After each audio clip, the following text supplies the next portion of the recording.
Hey guys, आज हम फिर वापस आ गए हैं अपनी एक नई वीडियो के साथ। जैसा कि आप लोगों को मालूम ही होगा कि सीबीएसई ने क्लास 9 से क्लास 12 तक के सिलेबस में कुछ चेंजेस की है। आज हम उसी टॉपिक पे बात करेंगे, लेकिन आज हम सिर्फ क्लास 12 अकाउंटेंसी सब्जेक्ट की बात करेंगे। एज यू ऑल नो कि हम हमारे चैनल पे कॉमर्स रिलेटेड टॉपिक्स पे बात करते हैं, तो हम बाकी कॉमर्स सब्जेक्ट्स की बात हमारे आने वाले वीडियोस में करेंगे। Let's begin. हम सभी जानते हैं कि अकाउंटेंसी क्लास 12 का सिलेबस दो हिस्सों में डिवाइडेड है। पहला part A, accounting for not for profit partnership firm and companies. दूसरा है part B, financial statement analysis. तो चलिए दोस्तों, पहले पार्ट ए डिस्कस करते हैं। पार्ट ए में 3 यूनिट्स हैं। पहला है unit 1, accounting for not for profit organisation, जिसमें आपको नॉट फॉर प्रॉफिट ऑर्गेनाइजेशन का मीनिंग और कैरेक्टरिस्टिक सिखाया जाता है, उनके अकाउंटिंग रिकॉर्ड्स के बारे में पढ़ाया जाता है। और जैसा कि आप लोग नाम से ही डिटरमाइन कर सकते हैं, इसके अकाउंटिंग ट्रीटमेंट्स दूसरों से अलग होंगे और इसमें प्रॉफिट एंड लॉस अकाउंट नहीं होगा, क्योंकि नॉट फॉर प्रॉफिट ऑर्गेनाइजेशन का प्राइमरी मोटिव प्रॉफिट नहीं होता है दूसरे बिजनेसेस की तरह। इसमें हम रिसीट्स एंड पेमेंट्स अकाउंट बनाते हैं और इनकम एंड एक्सपेंडिचर अकाउंट्स बनाते हैं और आखिर में बैलेंस शीट तो दूसरे सभी अकाउंट्स की तरह बनता ही है। ये एक छोटा सा यूनिट है और इसमें सीबीएसई ने कोई भी चेंजेस नहीं की है। दूसरा आता है unit 2, accounting for partnership firms.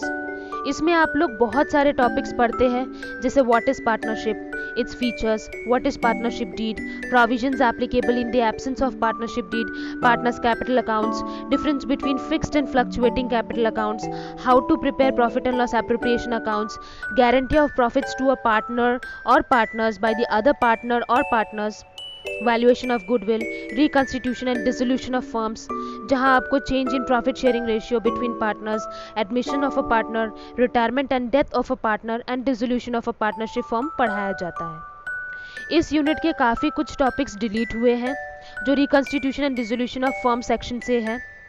पहला डिलीटेड टॉपिक है एडमिशन ऑफ पार्टनर से adjustment of capital accounts and preparation of balance sheet. इस टॉपिक में बेसिकली आपको ये पढ़ाया जाता था कि how to determine the new partners capital on the basis of combined capital of old partners and how to adjust the capitals of old partners on the basis of capital of new partner. और ये दोनों adjustments होने के बाद आपको इनका revised balance sheet भी बनाना होता था। दूसरा डिलीटेड टॉपिक रिटायरमेंट और death of a partner chapter से adjustment of capital accounts and preparation of loan account of the retiring partner है।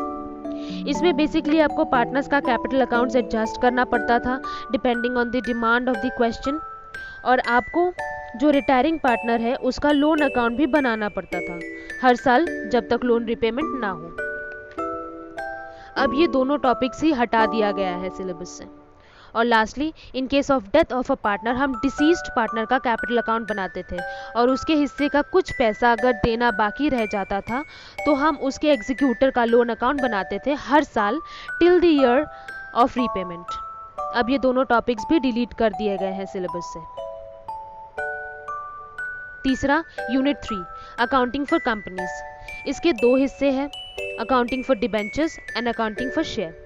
पहले बात करते हैं अकाउंटिंग फॉर डिबेंचर्स की। इसमें आप लोगों को meaning of debentures, types of debenture, debentures कैसे इशू किया जाता है, डिबेंचर्स इशू करने पे अगर ओवर सब्सक्रिप्शन हो जाता है तब क्या क्या किया जाता है, डिबेंचर्स को कैसे रिडीम किया जाता है, ये सब पढ़ाया जाता है। इस सेक्शन से आपका डिलीटेड टॉपिक है रिडेम्पशन ऑफ डिबेंचर्स के दो methods, lump sum and draw of lots.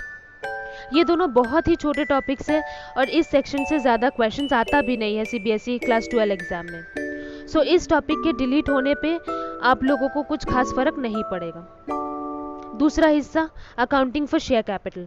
इसमें आप लोग व्हाट इज़ अ कंपनी, उसकी characteristics, kinds of companies, difference between public and private company, what is a share, it's nature and types of shares, difference between preference share and equity share, what is share capital, presentation of share capital in the company's balance sheet, issue of share, allotment of shares and accounting treatment in case of oversubscription and undersubscription of shares, calls in arrear and its interest thereon, calls in advance and its interest thereon, forfeiture and reissue of share पढ़ाते थे।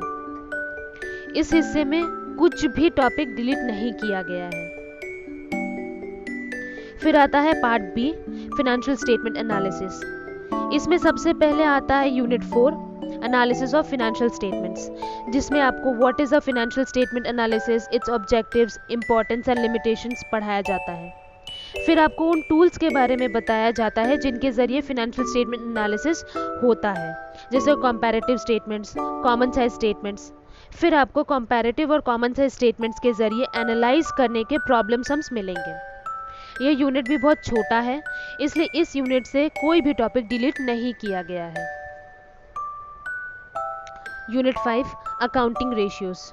Ratios भी financial statement analysis का एक tool है। इस unit में accounting ratios किसे कहते हैं, उसके ऑब्जेक्टिव्स, क्लासिफिकेशन एंड कंप्यूटेशन के बारे में पढ़ाया जाता है। इस यूनिट में रेशियोज को 4 ब्रॉड हेड में क्लासिफाई किया गया है: liquidity ratios, solvency ratios, activity ratios and profitability ratios. What is the ideal ratio of each of these accounting ratios is also being taught to you.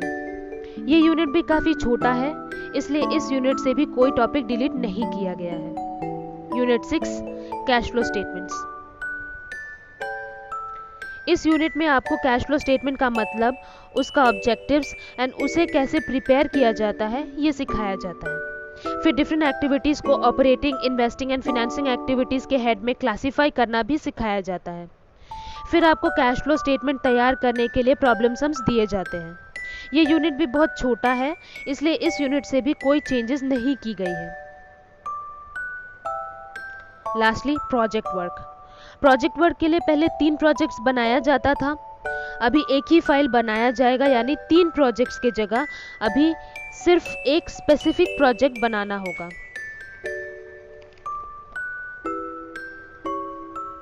So guys, मिलते हैं हमारे next video में, जहां हम किसी और सब्जेक्ट के syllabus पे बात करेंगे। I wanna take this opportunity to congratulate all the CBSE Class 12 students whose results were declared yesterday.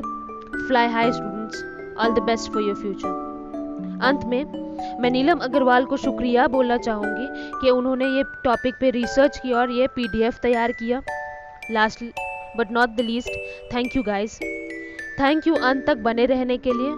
आप लोगों को वीडियो अच्छा लगा हो तो वीडियो को लाइक कीजिए, नए हो इस चैनल पर तो सब्सक्राइब कीजिए and don't forget to click the bell icon. अपने से जूनियर को हेल्प करना चाहते हैं तो उसे शेयर करना ये वीडियो, और अगर कोई डाउट या क्वेरी हो तो कमेंट सेक्शन में पूछ सकते हो। Thank you guys.